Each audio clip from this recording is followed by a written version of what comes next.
नमस्कार दोस्तों, यह वीडियो केवल शिक्षा उपदेश के लिए बनाया गया। जब मैं 8 साल की थी तो रिश्ते के भैया ने पहले सीने पर हाथ फेरा, फिर पैंट में डाली थी हाथ।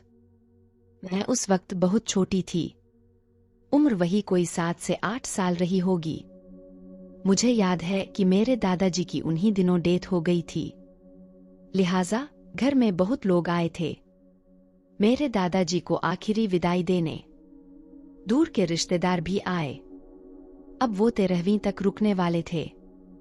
उन रिश्तेदारों में कई जाने पहचाने तो कई अजनबी भी थे, पर क्या अजनबी क्या पहचान वाले। इन सब बातों से मैं पूरी तरह थी अनजान। घर में सबसे छोटी और चुलबुली मैं ही थी, सबकी चहेती और लाडली भी। मेरे घर में क्या हो रहा है ये समझने के लिए मेरी उम्र बहुत कच्ची थी, लेकिन उस कच्ची उम्र में मेरे साथ जो हुआ उसकी याद आज भी वैसी ही है, बिल्कुल तरोताजा, जिसे सोचकर आज भी मैं कई बार सहम जाती हूँ तो कई बार खुद से घिन भी आ जाती है। याद है वो दिन, मौसम काफी ठंड था, सारे लोग दादाजी के क्रियाक्रम में व्यस्त थे। मैं बाकी बच्चों के साथ घर में छुपन छुपाई खेल रही थी। हम बच्चों में एक बड़ा बच्चा भी था जो हमारे साथ खेल रहा था, वो भी हम छोटे बच्चों की तरह ही। रिश्ते में तो वो भी मेरा भाई ही था, दूर का रिश्तेदार, दादाजी की बहन का पोता। हम सारे लोग उससे काफी घुल मिल गए थे। मेरी भी उससे काफी दोस्ती हो गई। उसे भी मेरी तरह कार्टून नहीं बल्कि न्यूज़ देखना पसंद था। वो मुझे सबके सामने प्यार करता, छोटी हूं कहकर पुचकारता भी, मेरी होनहारी की तारीफ करता। कभी गोद में खिलाता तो कभी गोद में उठाकर बाहर भी ले जाता, कभी चॉकलेट खिलाने तो कभी यूं ही घुमाने। पर उस दिन बहुत कुछ अजीब हुआ, इतना अजीब कि मैं आज भी उसे घटना को याद कर उसे महसूस कर सकती हूँ।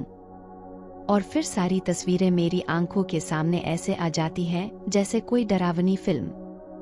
एक दिन अचानक कमरे में मैं उसके बगल में छुप गई। मैंने उनसे कहा भी, भैया किसी को बताना मत, मैं आपके पास छुपी हूं। ठीक है, नहीं बताऊंगा, उसने यही कहा था। खेल का बहाना देकर उसने मुझसे कहा, मेरे पास आ जाओ, मेरे इस कंबल में जहां मैं तुम्हें छुपा लेता हूं और कोई भी तुम्हें नहीं ढूंढ पाएगा। फिर ठंड भी थी और मैं छुप गई, क्योंकि वो खेल मुझे जीतना था और मैंने उसकी बात मान ली। उसने मुझे प्यार से पुचकारना शुरू किया। मुझे अच्छा लगा रहा था, पर धीरे धीरे मुझे अजीब सा लगने लगा। वो प्यार से पुचकारना अब अच्छा नहीं लग रहा था। वो मेरे सीने को छू रहा था। उस वक्त तो मेरा सीने पर कुछ था भी नहीं, बिल्कुल मैं आम बच्चों की तरह थी। उसने मेरे निप्पल पर जोर से चूटी काटी। मैं चीख उठी, चिल्लाई, पर शोर ज्यादा दूर नहीं जा सकी, क्योंकि उससे पहले ही उसने मेरा मुंह बंद कर दिया। जब उसे मेरे सीने पर कुछ नहीं मिला तो उसने कुछ और तलाशना शुरू किया। उस समय तो नहीं समझ पाई आखिर वो क्या चाहता था, लेकिन बचपन की उसकी तलाश को अब मैं समझ पाई, और अब मैं उसकी तलाश को भली भांति समझती भी हूँ। वो अपना हाथ मेरे पैंट के अंदर की तरफ बहाने लगा और धीरे धीरे उसने मेरे प्राइवेट पार्ट को छूना शुरू किया। मुझे कुछ समझ नहीं आ रहा था, जिसे मैं खुद नहीं छूती थी उसे वो क्यों टच कर रहे हैं। आखिर मेरे साथ ये हो क्या रहा है। वो मेरे प्राइवेट पार्ट में उंगली क्यों डाल रहा है। मैंने अपना पूरा जोर लगाया, सारी ताकत झोंक दी खुद को छुड़ाने की, लेकिन नहीं छूट पाई। मैं नहीं बच पाई। ने जोर की आवाज लगाई और फिर उसने मुझे छोड़ दिया।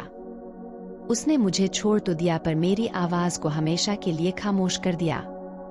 13 दिनों तक वो मुझे किसी ना किसी बहाने ऐसे ही छूता रहता और मैं कुछ नहीं कर पाती। मैं अपनी माँ को सब बता देना चाहती थी, पर नहीं बता पाई। वो मुझे और कहती, सारे बच्चे भैया के साथ सोएंगे। मुझे तो उसका नाम भी नहीं पता था। मुझे अपनी माँ से नफरत हो गई। वो क्यों नहीं मुझे सुन रही थीं? आखिर मेरे अपनों ने ही मेरे बदलते व्यवहार को क्यों नहीं देखा? और अगर देखा भी तो नजरअंदाज क्यों किया? माँ ने मुझे बाकी मम्मियों की तरह गंदे तरीके से छूने के बारे में क्यों नहीं बताया था, जिसे आजकल गुड टच और बैड टच कहते हैं। माँ मुझमें और मेरे भाइयों में कोई फर्क नहीं करती थी, पर क्या वो भूल गई थी मैं एक लड़की हूँ और कई वहसी दरिंदे आसपास ही हैं, सिर्फ बाहर ही नहीं अपने घर में भी। मुझ जैसी ना जाने कितनी लड़कियां होंगी जिसने शारीरिक और मानसिक प्रताड़ना झेली होंगी, और हो सकता है आज भी झेल रही होंगी। मैं ये दावे के साथ कह सकती हूँ इसकी शुरुआत कहीं ना कहीं अपने घर से ही होती है और अपनों से ही होती है, पर हम किसी को बता नहीं पाते हैं। ना जाने क्यों हम डर जाते हैं, और तो और हमारे घर में भी हमारी आवाज को अनसुना कर दिया जाता है। ऐसा करने से कई बार हम खुद को ही कसूरवार मान लेते हैं, लेकिन ऐसा कब तक चलेगा? और हमें अपनों के खिलाफ आवाज उठाने में हमारे अपने ही क्यों रोक लेते हैं, जिसकी वजह से उस गम को हम सारी उम्र साथ लेकर चलने को मजबूर हो जाते हैं। आखिर कब तक ऐसी ही और रोमांटिक कहानियां सुनाने के लिए हमारे चैनल को सब्सक्राइब करें। धन्यवाद।